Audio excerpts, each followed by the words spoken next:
ونسر بنا خيس خيني مدا إجي من ماني مرمار رجدا ساقي سانكا ومانجا ساقي سانكا ومانجا لما بيتي مارشيتي خنا وو ما كنا برسيسو يقولي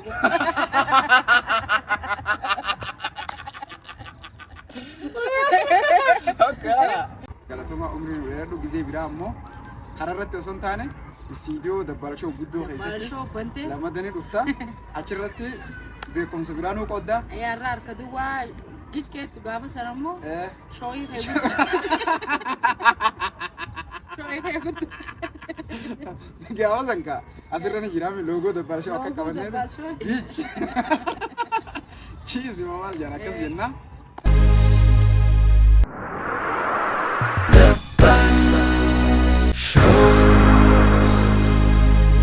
jirtu jaalatamtoota fi kabajamtoota keenya addunyaa rabbii uummatana gubbaa jirtan qophii dabbalshoo irratti interview marsaa lammadaa irratti nama kabajamaa jabaa tokko dubartii fakkeenyummaan isii gitee hin qabne haayoo meetoo tajaamtu Fariyaa Aliyyiti wajjin jirra interview isii qabadhee isin dhufeetin jira haayoo meetoo welcome baga nagaan gara istiidiyoo dabbalshoo dhufteen sinjaa tole hordoftoota dabbalshoo واو مكان بريدة اوكي نافيرو كيتي غلطومي مكان كي كما بيتنغا فريادا ايوه فريا عليجيتي انت لا چلنكو چليتي اممو انت لا شغري يچودورمي ابوتي دينو جي خيتي موتما بداديناتي akasi ga geesitis numte jirti hayye fariha atu irreeddu waan timbeekamtu hayo meeto jamte beekamtu hayo meeto jechuun maal jechuudha mee ummata kana ibsi hayo meeto jechuun maqaan kun duraan haaree namaa ta'uu danda'a amma immoo namni hundi bare jeetii yaada hayo meeto maqaan qaceello jaaradha haadha booranaa fi bareento jaartii oromtichaa ani hayo meeto jechuudha namni hundi maqaa kana hayo gujan haadha mana hayo gujan obboleetti hayo gujan haadha oromoota babbareedoo kana dhalte kanaaf yeroo biraa inshallah maalummaa hayootii fi hayoomaa lakkataati irra deebinee kan haasoynu ta'a kanaaf gabaabumatti hayoo meeto jechuun haadha booranaa fi bareentoo jaartii oromtichaati anis maqaa kana namu akka yaadatuu fi hayoo meeto baafadhe bu okay maqaa haadha oromoota guutuuti jaartii oromtichaati maqaa isiiti ati yaadannoo oromootaatiif baafattee jechuudha baafadhe namu wow bareeda namni reedduu waan kanatti hin beeku reedduu waan biraa se'oo ture maqaa deebisaa bareeda nu deebiste okay mee Fariyaa ati yeroo hedduu jechuudha nama aktiiviidha dubartoota keessaa jechuudha nama self confidence mataa keessatti amanu maalirraa kan ka'e keessi akkanatti ofitti amantummaan guutamee fakkeenya akka namaa taatuuf akka dubartootatti yoo dhugaa dubbanne mootummaa keessaa jechuudha namni hanga keessatti amma confidence mataa isaa qaba jee ani yaadu hedduu hin baay'atu maalirraa kan ka'e kun ammarraa osoo hin taane mootummaa wayyaana keessaas ni beekanii akkaataa isin caffee oromiyaa keessatti ta'isee confidence itti dubbatte suni namoota hedduudhaaf garteemi dinqiidha jechuudha mee maalirraa confidence kana fiduu eegalte jalqaba gama kuma kiyyaa irraan gaa hayoo meetoo haadha nama hundaati haati nama hundaa gaa dubartoota siitiif fakkeenya ta'uu barbaaddi ani ifitti amantummaa kaniin horadhe jalqaba mudannoota kaaniin si eegala gaafaan dura gaggeessummatti dhufe hogguma saniin gara muudamaa hagguu dhufe arruma muudameetiin sa'a booda waltajjii jira waltajjii maarcheetii dubartootaa tajaajiltu takka gaafaan confidence horadhe siimuuf jechuudha amma waltajjiin tuni ammuma sa'a duraan dhimma dubartiitti muudame sa'uma tana dura ayyaanni maarcheetii gaggeeffama hogguu gaggeeffamu ani maarcheetii kana dhageen beeku san dura amma gaa sagantaa maarcheetii kanaaf hawaasni aanaa daddari bakkisanii namni kuma tokko ala daraasha guutee jira amma gaa ammumaan tana waraqaa muudamaa fudhadhe ammumaan tana waltajjii maarcheetii kana hirmaaddu janiitiin seenee hogguun seenu itti gaafatamtuun dhimma dubartii adde Fariyaan Aliyyii maalummaa maarcheetii irratti waltajjii nu waabantu janii gaa aboo harka dhawa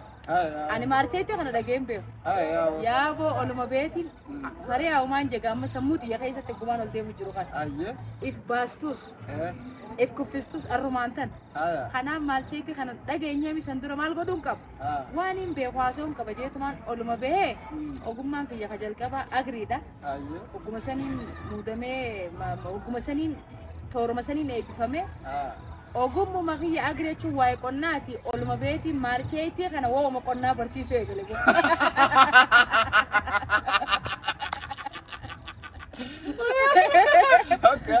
wooma qonnaatiin barsiisuu eegale bakka ogummaa tiyyaan barsiisuu eegale gaa maalcheetiin dhageenyee mire duba ol beetiin du'a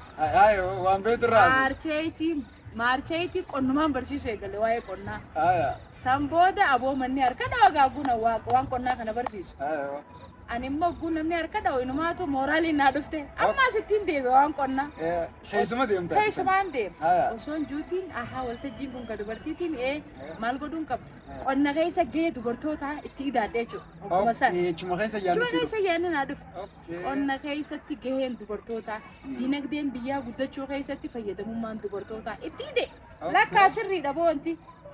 Maarcheetummaanu sababa godhadhaa kabajaa keettu maarcheetii sababa godhadhaa dubartoonni qonna keessa gaheen qabu maal akka ta'e jaajandaa rabbiin nan gargaarre gaafa saniin sodaa waan jaamu dhiise kanaaf wanniin takka namni if baasuu qaba if cimsuu qaba lammaffaa dubartiin keenya yeroo hedduu keessattuu gizee heerumtee ilmaan godhatte fa'aa ani ilmoo ofiin jiraadhaa jechuudha.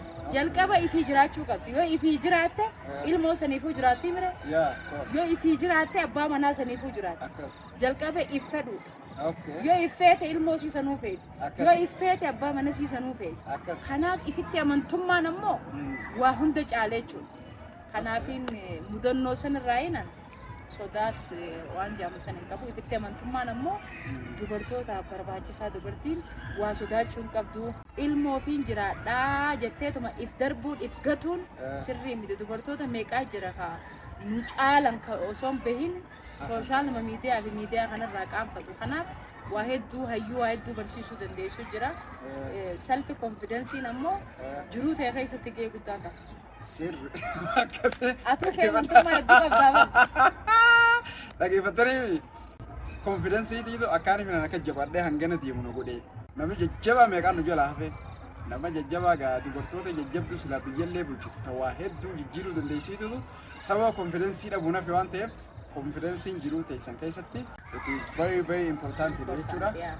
Akkas ammaan tana mee waan akka mudannoo isinii gaafanna jechuudha. Qophiin tun qophii bohaartii waan taateef waan nama bohaarsaa qofaan isinii gaafadha waan biraa hin gaafadhu jechuudha. Mudannoo jiruu ta'e keessa si mudattee fi akkasuma namoota ati beektu mudatte ta'a akkaan nama kofalchiistu hordoftoota keenya kanaaf. Mudannoo hedduun qaba gahan gaggeessummaa keessatti mudannoo hedduu si mudata. Kanuma dhiyeenya takkaarraa hin ka'a. Amata lama dura leenjiif gara Baardaariin deeme. Naannoo Amaaraa. Naannoo Amaaraa. Waggaa lamaan irraa leenjiif gara san deemuun akkamitti akka ulfaatu.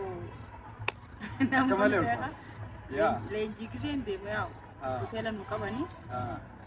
Hogguu gamma galgalumaaniin kaan rafee hogguu rafu toora sa'a jahaa kana. Bukan galgalan rafee toora sa'a jahaa kana. Sa'aan tiyya ka Awurooppaa jirti sa'a 12. Sa'aan 12 san sa'a 12 ta ganamaan fakkaatteetumaan hogguun ka'ee ilaalu sa'a 12 ittiin. Sa'a 12 ganamaa san fakkaatteetumaan. Halkan isirraa sa'a jaha. Halkan irraa sa'a jaha. Akka dhugaatti. Akka dhugaatti. Sa'a 12 ta halkan irraa. Jaha jechuun bara. Hogguun laalu 12. Jechuun gaa bakka. Hogguun laalu 12 lafaa ka'eetumaan boo ganama sa'a 12 jee. Dhiqadhee. Qaama shawara fudhadhee dhiqadhee dibadhee hogguu 12 irraa za'a takkeetti mimmaasire ganama za'a takka jeetu ta'ee bakka rasiibshinii qursii irraa nyaatan achi dhaqe hogguun qursii eetni yaalloo hin jedhu araganaa lalis na hunaan jedhu sin sa'aat 7 sa'aat.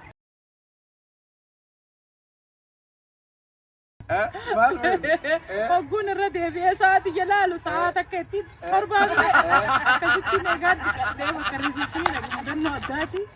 San booda haareetti hirriiba deebi'ee jechuudha. Meekaappii godhattee ilaala. Uffadhee. Dhiqattee meekaappii godhattee Bakka fixattee wata jiba nu deemte dhayxee qorsa nyaattee deemuu haadha. Achi booda hayya halkan walakkaadhaa warjaanii. Okay. Mudannoo addaati. Wayyoo nama rifachiifte wallaahi itti nama rifachiifte.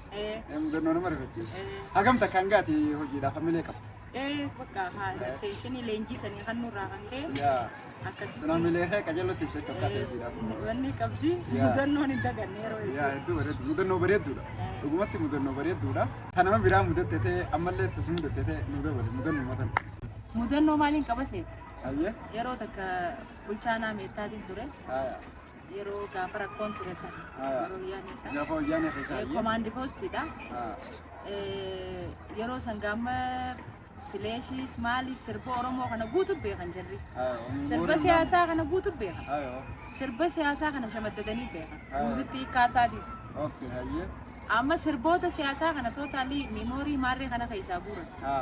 Kana waltajjii takkan gabaa gara san deemu jira. Makalaagaa keessaa warra wayyaanee kun na duubaan ta'anii deemu jiru. Sirboota siyaasaa kana adda baasanii deeman beekta. Amma kanumaan ani gabbinaan jira fileeshii guutticha keenya. Sirba itti qaata faree kan. Unee sirbinaa keessa keenya madaa kajuu kan. Anis hojjumaanin namticha na duuba jiru irraan fadhee. Unee sirbinaa keessa keenya madaa ijji himimmaanii mormaarra gadaa saagi isaan qaa'umaan jira. Saagi isaan qaa'umaan jira. Sanuu atis isaanis isaan. Ani fi onneen kan gusan na keessaatii yaafuu kan biraatiin. Sirbicha kabar baadamu miree fileeshii yaaboo namtichi anuma dubaay naay faree min maalatii una unaan jedha geeffatee jira. Yee saaki saanqaa yee polotikaa namun maalatii una naan jedha. Saaki saanqaa no bakka maaliin jaarree achuma duuba bakka isiniitu kanaa ijoolleen teessaniis akkana jeetuma akkan taaneen na qabatee ture rabbiin gaajolumaa na baase waanuma ittiin sirba fileeshii faana adda addaa guuran san ani kuma biyyaafin jedhe. Mukeessa jirtii mire eega akkasii sanis ni qaba.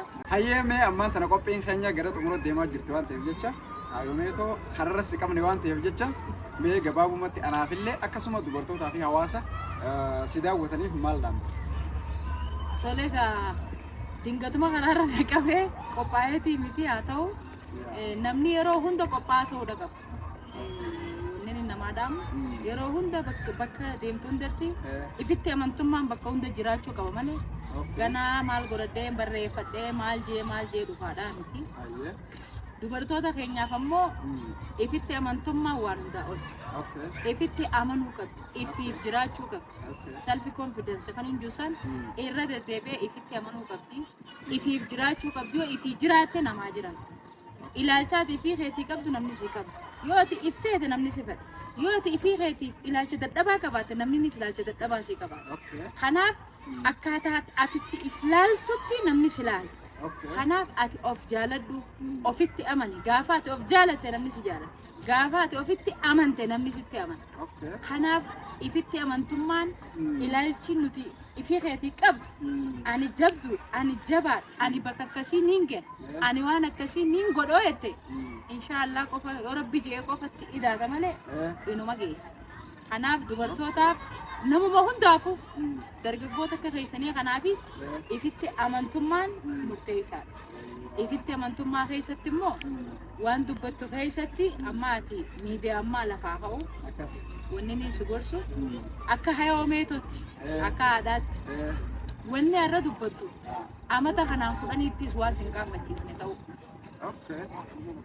Wanni irra dubbattu wanni irra gootu yeroo kanaan amata 20ttis waan ittiin saalfanne ta'u. Kanaaf waan irra dubbattu amma boodaas waraabamee dubbiin hundi akkuma horiinuu gaafa qabutti dubbiin gaafa qabdii jedhu warra keenya. Dubbiin teeta gaafa qabdu ta'uu qabdi. Gaafa bujannu kanaa miti. Gaafa jechuun yeroo dabarte takka jechuudha. Gaafa guyyaa jechuudha. Waan ture takka guyyaa jechuudha. Fakkeenyaaf anamma hojiin ichee hedduu dalagarra tanumaan gaafa caffee dubbadhe sanii namni irra hedduun na beeka bara. Tagaaf tokko jechuudha. Gaafa qabdi mati yasan. Ayyuwa. Osoo guyyaa san gaafa ol dhaabbatu dubbii godhees gaafa ol dhaabbatu san taate. San taate jechuudha. Kanaaf gaafa jechuun guyyaa amma tanichi as hedduu hojjedharra gaafa saniiti namni ittiin na yaadatu. Osoon gaafa san waan badduu godhee anuma jala deema. Kanaaf amma yeroon teekinooloojii yeroo miidiyaadha. Yeroo miidiyaa Hamzaan wanni irra dubbatu wanni irra godhu waan jiruu isaa keessatti ittiin saalfan. Waan ilmoon teetillee boru miimoorii fudhattee ilaaltu ittiin qaanfan ta'uudha qaba. Waa barsiisuu qabdu. Miraan deemuu qabdu. Mirri waa balleessa malee waan tolchu. Kanaaf wanni ati dubbattu ifitti amantummaa waan boruus ittiin qaanfan. Fakkeenyaaf amma namni tokko paartii amma keessaan buusa. Paartii kana keessaan ni deeggara ol bee dubbachuu wanni ija. Ifitti amane waan gootorra. Ifitti amane. Deeggaruu keessanitti amantee dubbachuu qabdu. Amanuu qabdu. Bakka wanni taamu hin jiru. Itti amaneetiin deeggare. Waan itti amanee ta'eetiin qabaate. Namaaf osoo hin taane waan keessa kiyyatti na amane ta'uu qaba. Keessa kiyya waan itti na amaneef waan itti amane immoo qilleensatee ayyaallaallattuu ta'uun fadhu jechuudha. Taatee argamuuf. Taa'ee argamuuf fadhu. Kanaaf atis miidiyaadha. Miidiyaan kee kun daran akka guddatuuf waan irra gootu waan irra dubbattu waan boruus ittiin saalfan. Dardarummaallee iyyuu si butte amma kaadhaatti. Dardarummaallee mirrillee namni tuttuqee si dogongorsiisa. Irree hedduun waa jee si jechisiisa. Kun imma seena faayila keessa jala balleessutti. Kanaaf kan duraa kutee kan booda faayila kee ka fuula duraa balleessini waan namaaf barnoota ta'u amma waan akka ammaa haasofnee kan waan namaaf muuxannoo ta'u namni yeroon taayimiin teekinooloojiidha miidiyaadha. Bahuudha qaba. Nama hedduu baastee irratti yoo hojjette Hamzaan irraa boru Hamzaa biraa akka ta'u aamshu. Sirri. Hamzaa biraa miidiyaan kee miidiyaa arra sadarkaa feesbuukii fi yuutuubii jiru. Boru sadarkaa shoo guddaa biyya tanaa ta'uu danda'a. Maaltu si dhoota? Kanaaf waa xixiqqeeffatanii karooruun qabanii galmi kiyya fagoo jettee fagoo sanitti waa laallaan fagoo kana keessatti chaalenjiilee hedduu jiru. Milkaa'inni kanumatti akka ispaaltiitti irra deemtee dhufu hin jiru. Gaafa allaattii taate waa gallaaltu waa hedduun lafa tanarra jiraan waa hedduun si mudachuu danda'a. Ati nama miidiyaa gisee taatu kanaaf san hunda yeroo hedduu jecha kiyya keessatti yaadama xiqqaaqqinina anastanyaatiin jira. Kana keessa afaanuun je xiqqaaqqinina anastanyaa waan mokushaa itti xiqqoo keessa. Akkasitti mul'ata fagoo yoo taate waa hedduu geessaa. Tanaas siidhaa Hamzaa hedduu. Ayyeegaa hayyomeetoon Fariyaa Aliyyi akkasumatti gartee waan isii keessa jiruu fi waa'ee konfidensii, waa'ee mudannoo, waa'ee jabina dubartoota akkasuma namni akkamitti akka jijjiiramuu qabuu fi murannoo akka qabaatu nu dhaamtee jirti. Gorsa bareedaa akkasuma beekumsa guddaa irraa fudhadheetiin jira. Hanganuma jidduutti isinillee akka irraa fudhattan abdii qabnaa galatoomaa umriin dheeradhu gizee biraa ammoo karaa irratti osoo hin taane istiidiyoo dabbalashoo guddoo keessatti lamadanii dhufta achirratti beekumsa biraa nuu qooddaa. Yarraa harka duwwaa gijkeetu gaafa sana immoo shooyii feeguutu. Gaafa sankaa asirra ni jiraami loogoo dabbalashoo akka qabannee giich. Cheese maal jaan akkas jenna. Taatee nagaan nu turaa walitti jechaan inshallah. Ulfaadha. Ciao.